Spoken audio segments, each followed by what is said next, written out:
Viewers நாங்களோட Lakshmi நீங்கள் பார்த்துட்டு இருக்கிறது 0 லக்ஷ்மி. எஸ், கொடைக்கானலில் ஷூட்டிங் போயிட்டுருக்கு அப்படிங்கிறது அருணோட அப்டேட்டில் நிறைய விஷயங்கள் இருக்குது. அது எல்லாமே பார்க்கலாம். ஃபஸ்ட்டு வந்து நான் கணிச்ச மாதிரி, அதாவது நான் அரைக்குறையாக தான் ஃபஸ்ட்டு வீடியோவில் அவர் என்ன பேசினாருங்கிறத கேட்டுட்டு வந்து பேசினேன். பட் இருந்தாலும் அவரோட வீடியோவில் ஒரே ஒரு விஷயம் என்ன சொல்லியிருக்காருன்னா, ஒரு இடத்துல சொல்லியிருப்பார், இப்போ தானே எல்லாம் பிக் பாஸ் முடிஞ்சிருக்கு, ஒரு நாள் தானே ஆயிருக்கு அப்படின்ட்டு. ஸோ 19ஆம் தேதி பிக் பாஸ் முடிஞ்சிருக்கு அப்படின்னா 20ஆம் தேதி தான் வந்து அந்த இன்டர்வியூ எடுத்துருக்காங்க. நானும் கணிச்சேன் திங்கட்கிழமை இல்லை ஞாயிற்றுக்கிழமை எடுத்திருப்பாங்க அப்படின்ட்டு. ஸோ அப்போ வந்து பிக் பாஸ் முடிஞ்ச கையோட அப்படிங்கிற ஒரு விஷயம். அப்புறம் இவர் ஏன் பிரவீன் மின்னட் சாரை பார்க்கல, பொங்கல் டைமில் ஃப்ரீயாக தானே இருந்திருப்பாங்கும்போது அருணுக்கு உடம்பு சரியில்லை, அதனால தான் பிக் பாஸில் வந்து மறுபடியும் எல்லாருமே ஜாயின் பண்ணி இந்த 24 போட்டியாளர்களுமே போகிற மாதிரி ஒரு சூழ்நிலை இருக்கும்போது பொங்கல் சமயத்தில் எனக்கு உடல்நிலையில் கொஞ்சம் உடம்பு சரியில்லை அப்படிங்கிறனால தான் போக முடியல அப்படின்னு சொல்லியிருந்தாரு. அதுவே காரணமாக இருக்கலாம் பிரவீன் மின்னட் சாரையும் பார்க்காம இருக்கிறதுக்கு. இப்போ நம்மளே ஃபீவராக இருக்கோம் அப்படின்னா இன்னொருத்தர் போய் பார்க்குறத தவிர்ப்போம்ல. ஒரு எக்ஸாம்பிளுக்கு சொல்கிறேன். அது மாதிரி அவர் எதுவும் நாட் வெல், அதனால தான் பிரவீன் மின்னட் சாரை பார்க்கல. அதுக்கடுத்த வாரம் கொடைக்கானல் போயிருக்காரு. அதாவது இந்த வாரம் தான் சொல்கிறேன். அருணோட அப்டேட்டில் ஒரே ஒரு விஷயம், வீக்கெண்டில் அவர் வந்துருவார் அப்படின்ட்டு.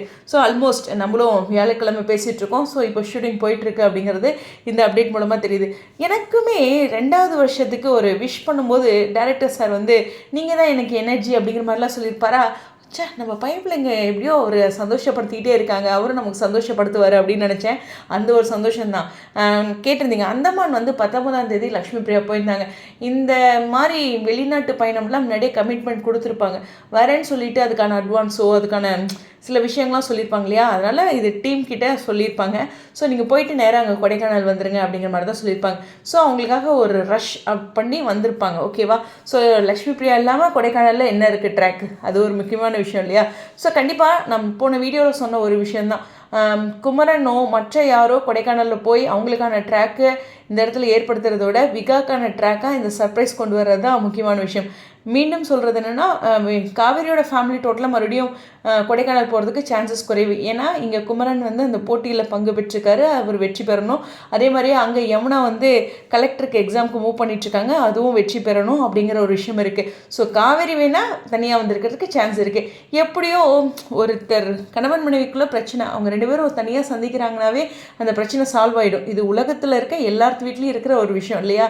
இந்த சொந்தக்காரங்க யாரோ சம்திங், நான் இவங்கன்னு குறிப்பிட்டு சொல்ல. ஸோ அவங்கெல்லாம் உள்ளே வரும்போது தான் பிரச்சனை பெருசாகும். பட் ஆனால் அவங்க தனிமையாக இருக்கும்போது தும்சம் ஆயிடும் அந்த பிரச்சனை அப்படிங்கிறது தான். ஸோ அதனால் விகாவோட ரீயூனியன் இந்த கொடைக்கானல் ட்ராக்ல கன்ஃபார்மாக இருக்குது. எனக்கு தெரிஞ்சு இந்த வீக்கெண்டு தான் ஷூட் முடியும் அப்படிங்கிற மாதிரி அருண் வந்து அவரோட இன்டர்வியூவில் சொல்லியிருக்கிறது. எனக்கு தெரிஞ்சு இந்த வாரம் தான் அவங்க போயிருக்காங்க.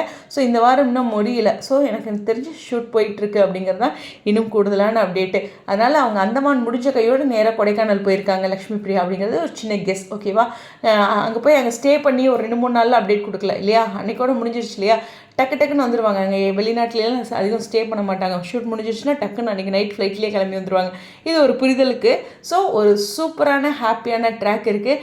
இவ்வளோ முக்கியமான நியூஸை இவ்வளோ வேகமாக சொல்லி, அதாவது லேட்டாக சொன்ன உங்களுக்கு நன்றின்னு என்னை மைண்டில் திட்டிகிட்டு இருக்க எல்லாத்துக்கும் சாரி சொல்லிக்கிறேன். நான் ஒன்றும் பெருசாக இல்லை அப்படின்ட்டு அந்த 2 இயர்ஸில் இன்றைக்கி வச்சாங்க பாரு ட்விஸ்ட்டு அப்படின்ட்டு ரொம்ப வேதனையில் இருந்தேன். இப்போ அந்த வேதனைக்கு ஒரு பெரிய மருந்தாக இருக்குது அப்படிங்கிறது தான். ஸோ 2வது வருஷம் அவங்களுடைய அந்த செலிப்ரேஷனில் நமக்கு கிடைச்ச ஒரு ஸ்வீட் சர்ப்ரைஸ் அப்படிங்கிறது தான். லேட்டாக நம்ம தெரிஞ்சுக்கிட்டோம் இல்லையா. அது இன்டர்வியூவில் அருண் சொல்லி, அதுதான் இங்கே நம்ம பண்ண தப்பு.